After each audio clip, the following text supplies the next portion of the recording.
Brighton Hudson, senior here at Mount Olive. I'm a business management major and analytics minor on the baseball team, and yeah. So, growing up in Garner, North Carolina, walk me through what it was like being a kid. All right, so Garner, North Carolina it's right outside of Raleigh, so it gets overlooked sometimes.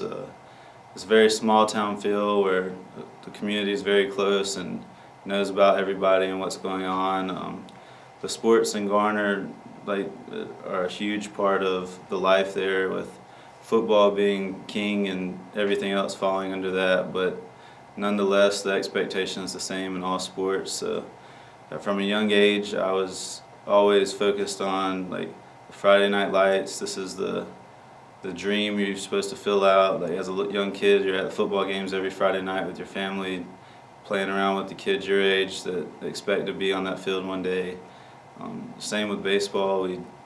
They had a good baseball tradition as well, and so all I could hope for from a young age was to be a part of that when I got to high school.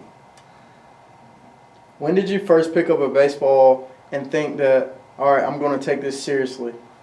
All right, from a young age, it was always a joke that my teammates played on me because I was right-handed in everything I did, except when it came to baseball, I threw with my left hand.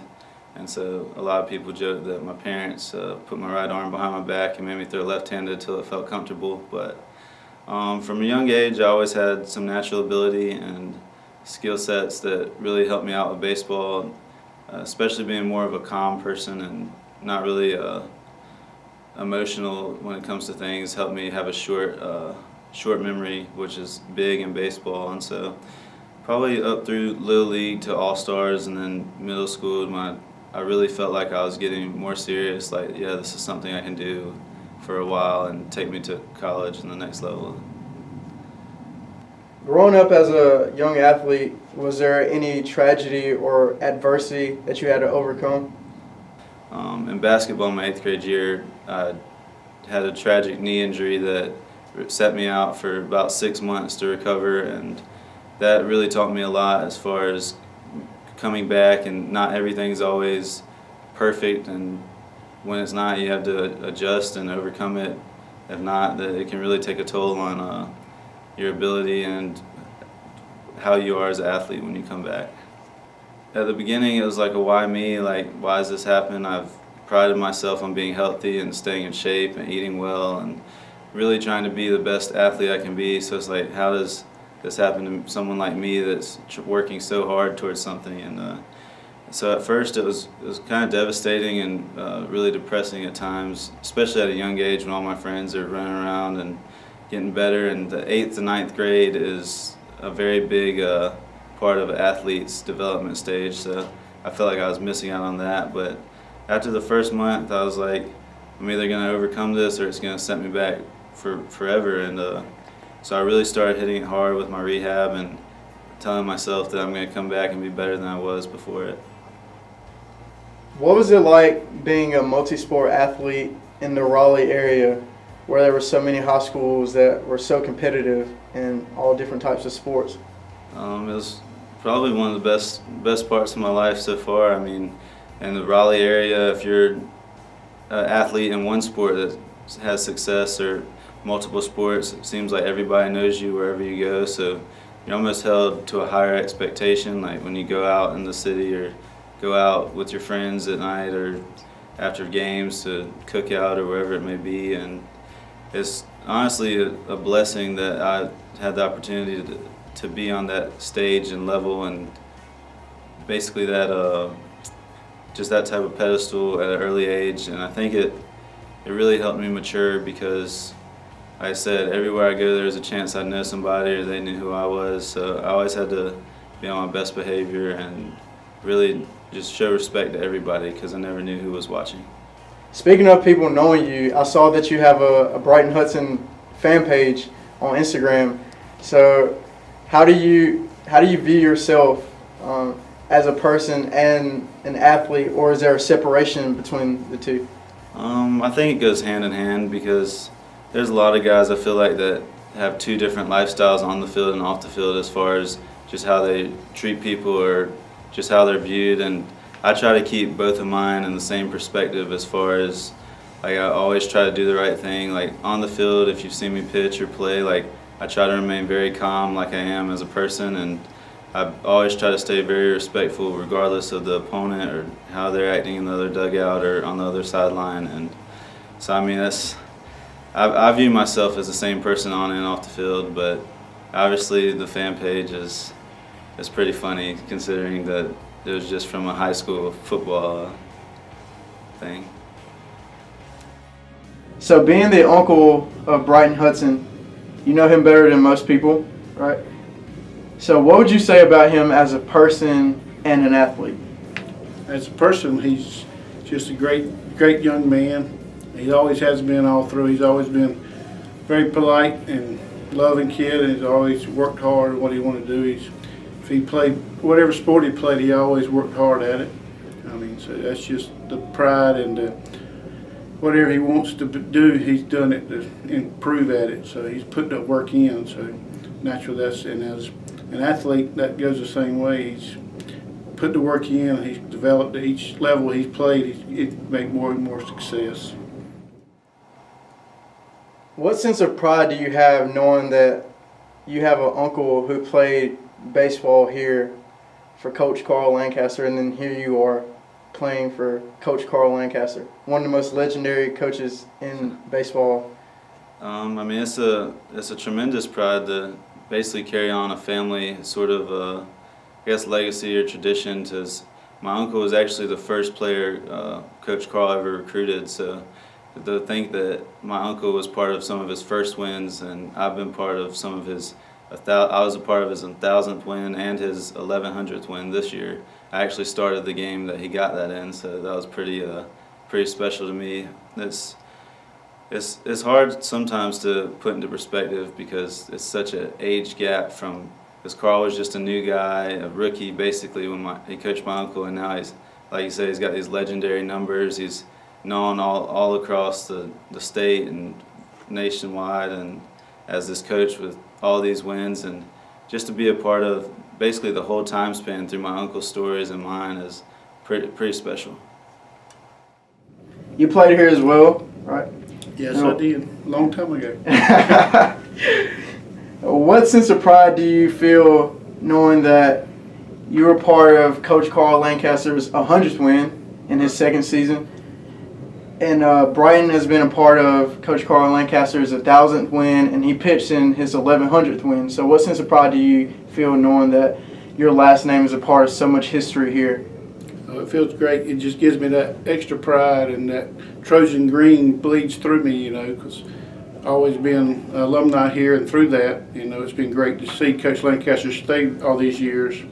And when Brighton was getting looks from other schools and all, he had choices to go other places and all, and I mentioned you can go to Mount Olive or whatever, but it made me even more proud when Coach Lancaster called me up one day and said, I need to take a look at your nephew. And then Brighton actually went through it, and Coach Lancaster liked him, so then finally offered him to come there and play baseball. So I was very proud. I didn't want to push him this way, but I always grateful that he'd come this way and play for the Mount Olive Trojans.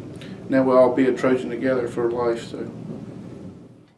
What have you learned about yourself mostly since being here?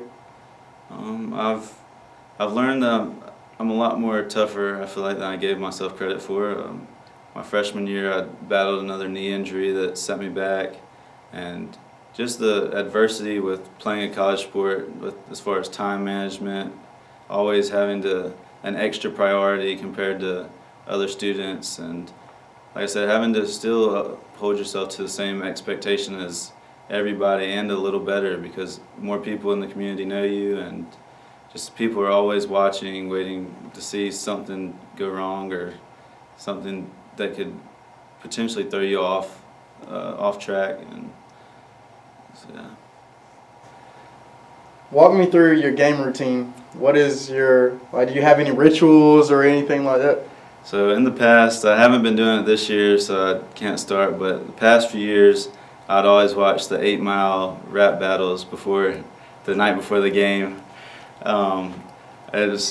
it's just I like him, and I like Eminem. I'm a big fan of him, but it was almost to just approach a competitive nature with the way they go at each other in those rap battles. And but this year it's a running joke because players ask me what I do and what I've been eating to have the success I've had. So I've told them that the night before every game I get me a box of Mike and Ike's and a bag of Flamin' Hot Cheetos and a vitamin water, and that's the trick. It's a good combo, Yeah, actually. a great one. And obviously it's working for you, so keep eating those Mike and Ike's and Flamin' Hot Cheetos. When you're on the mound, what is your mindset?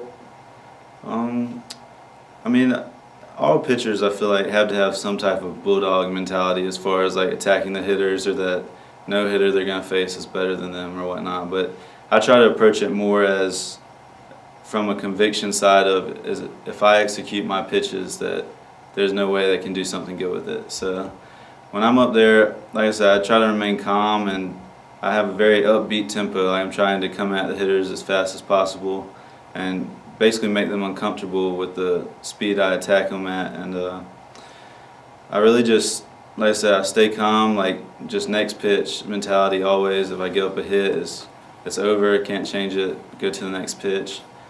So very short memory, and like I said, if you can, in baseball, the nice thing about it is you're always one pitch away from getting out of an inning. So that's kind of how I approach it. Talk about Coach Carl Lancaster, and what is the greatest lesson that he's taught you as an athlete and or as a man? So like I said, my uncle knew Carl at a young age, and I'm getting to know him more at an older age. He's been through a lot here. I think he's in between his 35th to 40th season here as a coach, which is amazing to be at a place that long. And like I said, the wins show for it. I mean, over 1,000 wins in any level of sport is a pretty remarkable achievement. And so, I mean, he's honestly probably taught us a lot of lessons throughout, but this year, more importantly, he's really harped on really taking the extra time out of your day to tell your family and loved ones that you care about them, because you really never know in this day and age like when it could be your last day with anybody, or more importantly like your family. So really take advantage of the time you get with them and being able to like be with them. So. What's your favorite quote, if you have one?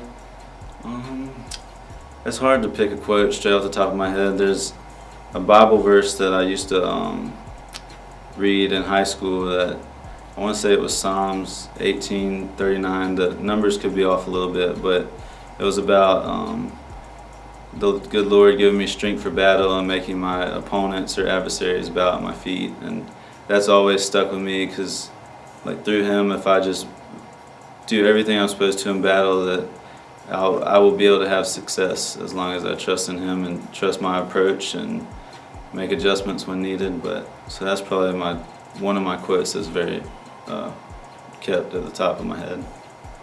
How has your faith helped you be an athlete here?